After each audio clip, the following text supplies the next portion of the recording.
ஆண்கள் படிச்சாலும் பெண்கள் படிப்பாங்க. முஸ்லீம்கள்ல ஆண்களே படிக்கல, நீங்க ஏன் பெண்கள் படிக்கலன்னு கேக்குறீங்க? எங்கள்ல உள்ள ஆண்களை என்ன செய்யறான்னு கேட்டா, 8ஆம் கிளாஸ் படிச்சா போதும், பாஸ்போர்ட் எடுத்துட்டியா, விசா வாங்கிட்டியா, அரபு நாட்டுக்கு ஹோட்டல் சர்வ் பண்ண போறியா, இதுதான். அப்ப நம்ம ஆண்களே படிக்காத ஒரு சமுதாயத்துல பெண்கள் என்பதற்காக நீங்க நினைக்கிறீங்க. இன்னும் சொல்ல போனா எங்க சமுதாயத்துல ஆண்களை விட பெண்கள் கூட படிச்சிருக்காங்க. ஆமா, ஆண்கள்லாம் 5க்கு மேல தாண்டி இருக்க மாட்டாங்க, ஒரு 10 வரைக்கும் பொம்பளைங்க படிக்கிறாங்க. எங்க சமுதாயத்து ஆண்கள் என்ன வறுமை, வேலை வாய்ப்பு கவர்மெண்ட் வேலையில இருந்து ஒன்னும் கிடைக்க மாட்டேங்குது, திட்டமிட்டு புறக்கணிக்கிறாங்க. அப்ப எங்கிட்ட அரபு நாட்டுக்கு போயிருவோம், மளிகை கடைக்கு போயிருவோம், தங்கச்சியை கரை சேர்த்தணும், டவுரி அதிகமாக காக்குறாங்க அப்படின்னு தங்கச்சியை படிக்க விட்டு அண்ணங்காரம் போய் டீ கிளாஸ் கழுவிட்டு இருக்கான். அப்ப ஒரு சமுதாயத்தில் ஆண்களுடைய படிப்பு தரம் குறைவா இருக்கும் பொழுது பெண்களுடைய இது குறைவா இருக்கிறது நீங்க ஆச்சரியப்படக்கூடாது. நீங்க என்ன பண்றீங்கன்னா, வேற சமுதாயத்து பெண்களோட முஸ்லிம் பெண்களை ஒப்பிடக்கூடாது. எங்க சமுதாயத்து ஆண்களை எங்க சமுதாயத்து பெண்களை ஒப்பிடணும். ஒப்பிட்டு பாத்தீங்கன்னு சொன்னா ஆண்களை விட பெண்கள் கூட தான் படிச்சிருக்கிறாங்க. ஆண்களும் கூட படிங்க. ஆண்கள் நிறைய படிச்சீங்கன்னா பெண்களை நிறைய படிக்க வைப்பீங்க. இன்னும் அதிகமாக அந்த வாய்ப்பு வர கோரிக்கையா வேண்டாம் வச்சிடலாம். படிப்புக்கு இப்போ பாபர் மசூதி இடிச்சதுக்கு ஆழ்ந்த வருத்தத்தையும், இடிச்சவனுக்கெல்லாம் அப்படி செய்யக்கூடாது, இருக்கிற ஏகப்பட்ட ராமர் கோயிலையும் பெருமா கோயிலையும் சரி செய்யணும், இதை பாக்குறவனுக்கெல்லாம் புத்தி வரணும்னு கேட்டுக்கிட்டு, அப்புறம் விவிலியத்துல தன்னை போலவே மற்றவங்களை நேசிக்கணும்னு சொல்லியிருக்காங்க. அப்புறம் இந்துக்களுக்காக சிவனுக்காக பெருமாளுக்கு பகவத்கீதையில கடமையை செய் பலனை எதிர்பாராதேன்னு கிருஷ்ணன் சொல்லியிருக்கார். அதே திருக்குறான்ல அல்லாஹ் என்ன சொல்லியிருக்கார் அப்படின்னு சொல்லணும். மீண்டும் மறுபடியும் சொல்லுகிறேன், பாபர் மசூதியை எக்காரணம் கொண்டும் கட்டணும், ராமர் கோவில கட்டக்கூடாது. அப்படி கட்டணும்னு நினைச்சா எத்தனையோ அனாதையா ஒண்ணுமே இல்லாம போகிற பெருமா கோவில மீண்டும் திருப்பி கட்டிட்டு கடைசியா அந்த முடிஞ்சா எல்லா இஸ்லாமியர்களும் ஒத்துக்கிட்டா அங்க ராமர் கோவில கட்டலாம். அது வரைக்கும் மீண்டும் அங்க பாபரையே கட்டவும் கூடாது, ராமர் கோவில என்று திருப்பி கேட்டுக்கொண்டு திருக்குரான் அல்லாஹ் என்ன சொல்கிறார் என்கிறத மட்டும் கொஞ்சம் தயவு செஞ்சு. திருவாரூர் நாகூர் அருகாமையில் திருக்கண்ணங்குடி. எதை பற்றி கேட்டீங்க? திருக்குறான்ல பகவத்கீதையில கடமையை செய் பலனை எதிர்பார்த்து சுருக்கமா சொல்ற. விவிலியத்துல இயேசு தன்னைத்தானே தனக்காக வாழாத பிறருக்காக அப்படிங்கிற. திருக்குறான்ல என்ன சொல்லியிருக்கார் இந்த டாபிக்ல?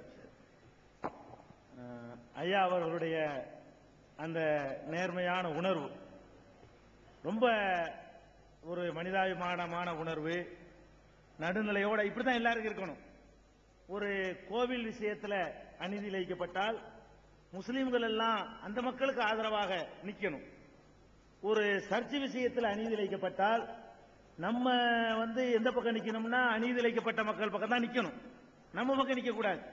ஒரு முஸ்லீமே போய் ஒரு சர்ச்சை கைப்பற்ற போறான், முஸ்லீம் பக்கம் நம்ம நிக்க முடியாது, அது யாருக்கு சொந்தமோ அந்த பக்கம் தான் நிக்கணும். இந்த உணர்வு வந்துருச்சுன்னு சொன்னா இந்த நாட்டில் உள்ள மதச்சார்பின்மையை அந்த சமூக நல்லிணக்கத்தை எவனாலையும் கெடுக்க முடியாது. ரொம்ப அழகான ஒரு கருத்தை சொன்னாங்க. ஆனா அது ஒரு விஷயத்தையும் சொல்லிடுறேன், பாபர் மசூதி விஷயத்தை பொறுத்த வரைக்கும் உண்மையிலேயே அந்த இடத்துல ஒரு கோவில இருந்து அதை அந்த பாபர் இடிச்சுவிட்டு அப்புறம் அந்த பள்ளி கட்டியிருந்தாருன்னு சொன்னா கண்டிப்பா அதை அவங்க தான் கொடுத்தாகணும், அதுல எந்த ஒரு டவுட்டும் இல்லை. ஆனா அது பொய்யான ஒரு வரலாறு சொல்றாங்க. நம்ம கூட பிடிவாதத்துக்காக முஸ்லிம்கள் அதை கேட்கல. 1948 வரைக்கும் இந்த பாபர் மசூதி சம்பந்தமா இந்த நாட்டில் பிரச்சனையே கிடையாது. 1408 வரைக்கும் பாபர் காலத்துல பிரச்சனை இல்லை. பாபருக்கு பிறகு அவருடைய மகன் ஹுமாயூன் ஆட்சிக்கு வர்றாரு. ஹுமாயூனுடைய காலத்திலையும் இந்த பாபர் மசூதி பிரச்சனை இருக்கல. அதுக்கப்புறம் அவருடைய பேரன் பாபருடைய பேரன் அக்பர் ஆட்சிக்கு வர்றாரு. அவருடைய காலத்திலையும் இது ஒரு பிரச்சனையா இருக்கல. வெள்ளக்காரங்க 200 வருஷம் ஆட்சி பண்றாங்க, அவங்க காலத்துல இது எங்க கோயில் தான் அப்படின்னு யாருமே சொல்லல. சுதந்திர இந்தியாவில் தான் வேணும்னு நினைச்சாங்க, புதுசா இத கிளப்பினாங்க. அப்படியெல்லாம் பாபரோ பாபருடைய மகனோ அக்பரோ ஒரு மதத்துவத்தோட ஆட்சி பண்ணவும் இல்லை. அவங்க அப்படிலாம் இஸ்லாத்தை கொண்டு நிலைநாட்டணும், முஸ்லீம் ஆக்கணும் அப்படிலாம் நடக்கவே இல்லை. அவங்க நாடு பிடிக்க வந்தவங்க, அவ்வளவுதான். பாபர் ஆகட்டும், அக்பர் ஆகட்டும், ஹுமாயூன் ஆகட்டும், அவங்க பெரிய இஸ்லாமிய ஸ்காலர்களோ இஸ்லாத்தை நிலைநாட்ட வந்தவங்களும் கூட சொல்ல முடியாதவங்கள நாடு பிடிக்க வந்தவங்க, அவ்வளவுதான். அவர்கள் இந்த நாட்டில் ஆட்சி தக்க வைப்பதற்காக வேண்டி எல்லாருக்கும் சமமா தான் நடந்துகிட்டாங்க. அதனால சின்ன ஒரு கூட்டமா இவ்வளவு பெரிய நாட்டை ஆள முடிஞ்சு. அதனால அந்த நியாயத்தின் அடிப்படையில் எல்லாருமே நியாயத்தை பேசணும். அந்த வகையில் ஐயா அவர்களை நாம் ரொம்ப பாராட்டுறோம், ரொம்ப நன்றி தெரிவிக்கிறோம். இந்த மாதிரியான உணர்வுகள் எல்லாருக்கும் வரணும். முஸ்லிம்களுக்கு அந்த மாதிரி இந்துக்கள் பக்கம் நியாயம் உள்ள பிரச்சனையில நம்ம பக்கம் நிக்க கூடாது, அவங்க பக்கம் நின்று பேசணும். அப்படி பேசக்கூடிய மனப்பான்மை எல்லாருக்கும் வரணும்னு கேட்டுக்கொண்டு அவங்க ஒரு அழகான கேள்வி கேட்டிருக்கிறாங்க. பகவத்கீதையில கடமையை செய்ய பலனை எதிர்பார்க்காத அப்படின்னு சொல்லப்பட்டிருக்கு. அதாவது நம்ம கடமையை, நமக்கு என்ன விதிக்கப்பட்டிருக்க கடமை அதை தான் செய்யணும், பலனை எதிர்பார்க்க கூடாது அப்படின்னு இருக்குது. இதை பற்றி நபிகள் இஸ்லாமிய மார்க்கத்தில் இந்த மாதிரி கருத்துப்பட என்ன சொல்லப்பட்டிருக்கு அப்படின்னு கேட்கிறாங்க. இஸ்லாமிய மார்க்கத்தை பொறுத்த வரைக்கும் இப்படி சொல்லாம வேற மாதிரி சொல்லுது. இந்த தத்துவம் தான். இந்த தத்துவத்தை எப்படி சொல்லுதுன்னா, மனிதனுடைய ஒரு பலவீனம் என்னன்னு கேட்டா, ஒரு பலனும் இல்லாத ஒன்றை செய்யவே மாட்டான். நம்ம வாட்டு கடமையை செய்யி பலனை எதிர்பார்க்கான்னு சொன்னா கேட்க நல்லா இருக்குமே தவிர, அட போய் என்னையா எனக்கு என்னையா கிடைக்குன்னு கேட்பான். என்னதான் நம்ம சொன்னாலும் அது ஒரு வரட்டு தத்துவமா தான் இவன் எடுத்துக்கொள்வானே தவிர, நான் கடமையை செய்யறேன் பலன் இல்லாட்டாலும் பரவாயில்லைன்னு சொல்ல மாட்டான்.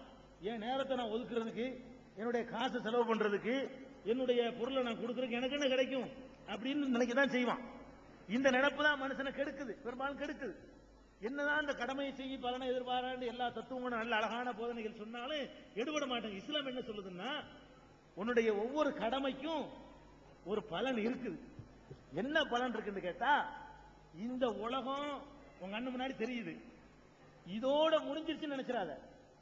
இந்த உலகத்துல நீ இறந்து போன பிறகு ஒட்டுமொத்த உலகத்தையும் ஒரு நாள் கடவுள் அழிப்பார். இஸ்லாமிய நம்பிக்கை பிரகாரம் உலகம் அழியக்கூடிய நாள் ஒண்ணு இருக்கு, டோட்டலா உலகம் அழிஞ்சு போயிடும். அந்த அழிந்த பிறகு எல்லா மனிதர்களையும் திரும்ப ஒரு தடவை கடவுள் உயிராக்குவார். இஸ்லாமிய நம்பிக்கைப்படி எல்லாரும், நீங்க நான் எல்லாருமே கடவுள் முன்னாடி நிற்போம்.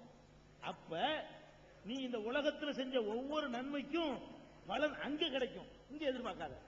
நீ இந்த உலகத்தில் பட்ட ஒவ்வொரு கஷ்டத்துக்கும் படு, கஷ்டமா தான் இருக்கும். இது வீணா கஷ்டப்படுற நினைக்காத, உனக்கு ஒண்ணு இருக்குது. இருக்கிற என்ன இருக்குது, இந்த உலகத்தில் எவனும் தர முடியாது.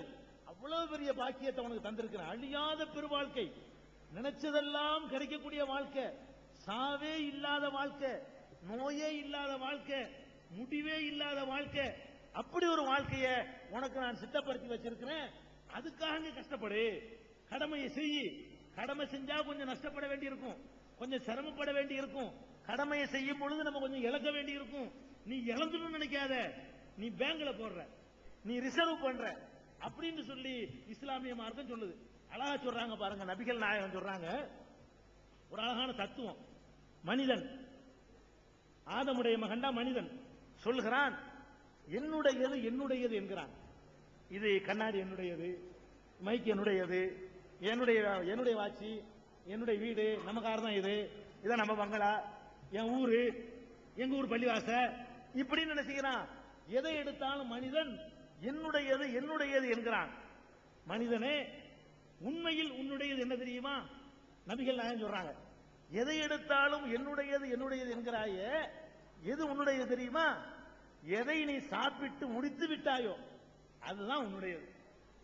சாப்பிடாம வச்சது எவன் எடுத்துட்டு போறான்? நீ உன்னுடையது உண்மையில என்னன்னு கேட்டா, எதை சாப்பிட்டு முடித்து விட்டாயோ அது உனக்கு சேர்ந்துருச்சு, அது உன்னுடையது. எதை அணிந்து கிழித்து விட்டாயோ அது உன்னுடையது. வச்சுக்கிட்டு உன்னுடையது யாரை எடுத்துட்டு போறான் நாளைக்கு? எதை முடிச்சிட்டியோ அது உன்னுடையது. பிறருக்கு கொடுத்து மகிழ்ந்தாயே அது உன்னுடையது. மீது எல்லாம் உன்னுடையது இல்லைங்கிறாங்க. இதான் மூணாவது தான் கடமையை செய்கிறது. நீ அடுத்த ஆளுக்கு கொடுக்கும் போது நீ உனக்கு ஒன்ன விட்டு போகுதுன்னு நினைக்கிற, இல்ல போவாது. இத 1க்கு 1000 வாங்க போற, இங்க கொடுத்ததுக்காக வேண்டி 1க்கு 1000 லட்சமா வாங்க போற, பேங்க்ல போட்டு வைக்கிற. அப்ப ஒன்னு சாப்பிட்டு உண்டு கழித்தவை, உடுத்தி கிழித்தவை, பிறருக்கு கொடுத்து கழித்தவை, கழித்தவை நான் மகிழ்ந்தவை, இதை தவிர உன்னுடையது எதுவுமே இல்லை. நபிகள் நாயகம் சொல்றாங்க, பிறருக்கு கொடுத்ததுதான் உன்னுடையதுங்கிறாங்க. பாருங்களேன், பிறருக்கு நம்ம எதை கொடுத்துட்டோமோ அதான் நன்மை கிடைக்கும். அதுக்குள்ள நன்மை கடவுள் வர வச்சிடறாரு, அது நமக்கு கிடைக்கும். பெட்டியில பூட்டி வச்சுட்டு போனோம்னு வைங்க, அது நம்முடைய இதுல எவனை எடுத்துக்கிட்டு என்னண்டு தருதலையா போறான்னு தெரியல. அதனால இஸ்லாமிய நம்பிக்கை பிரகாரமும் கடமையை செய்யணும். இந்த உலகத்தில் பலனை எதிர்பார்க்க கூடாது. ஆனால் வீணாக